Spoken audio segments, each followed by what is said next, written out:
Hi folks, tonight I'm going to mix things up a bit.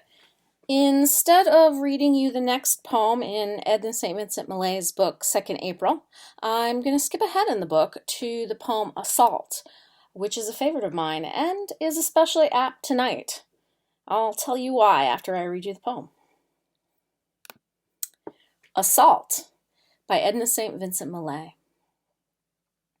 I had forgotten how the frogs must sound after a year of silence. Else I think I should not have ventured forth alone at dusk upon this unfrequented road. I am waylaid by beauty. Who will walk between me and the crying of the frogs? O savage beauty, suffer me to pass, that am a timid woman, on her way from one house to another. That was Assault from 2nd April.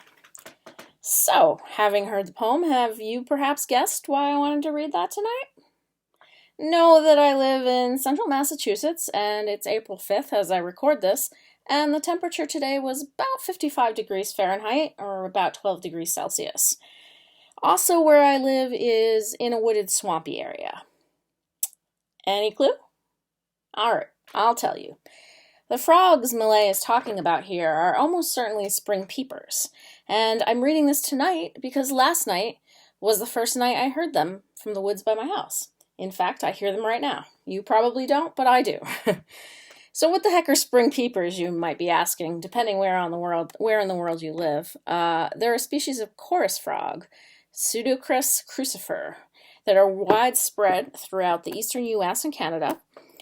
During the spring, they breed in vernal pools, which are these semi-permanent bodies of water that form in low areas during spring. And they're actually the habitat for a whole variety of different unique life forms. The male frogs generally chorus at dusk, which is why I'm hearing them now, because it's about 9 o'clock here, until not too late in the night, to attract a mate. This goes on for a couple of weeks until the temporary wetlands dry up and the first generation of frogs die off. Circle of life. So to give you an idea what peepers sound like, since you can't hear what's happening in my backyard right now, let me play you the sound files from the Wikipedia page, which I'll link in the description below. So this is an individual frog that I'm going to play the sound of first.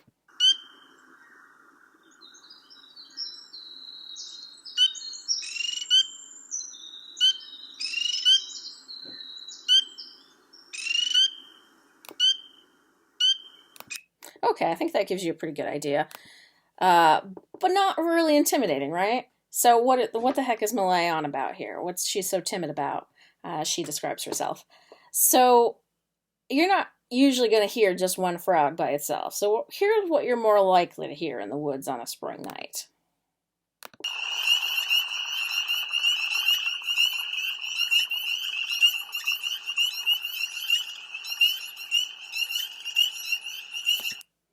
All right, kind of intense.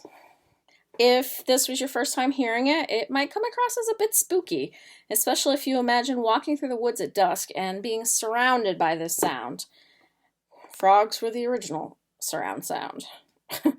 So, unlike last night's poem, I think we can safely say this poem isn't about something else like Millay's life. It simply paints a vivid thumbnail sketch of a natural phenomenon. It succeeds, I feel, because the best poetry is all about using specific imagery to talk about general experiences and feelings. If you live within the range of the spring peeper, you've heard them before, you probably heard this poem and knew immediately what she was talking about as soon as it mentioned frogs and spring and whatever. And it probably evoked some rich memories. The sound of peepers, for me personally, has always sort of been the harbinger of spring. And I have a number of memories tied up with it. I remember driving through the Concord area in early April one year at dusk with my windows rolled down on purpose because I wanted to hear the peepers. And it just completely enveloped me in these unearthly noises. I remember walking down the mile-long road to the parking lot at a LARP once in April.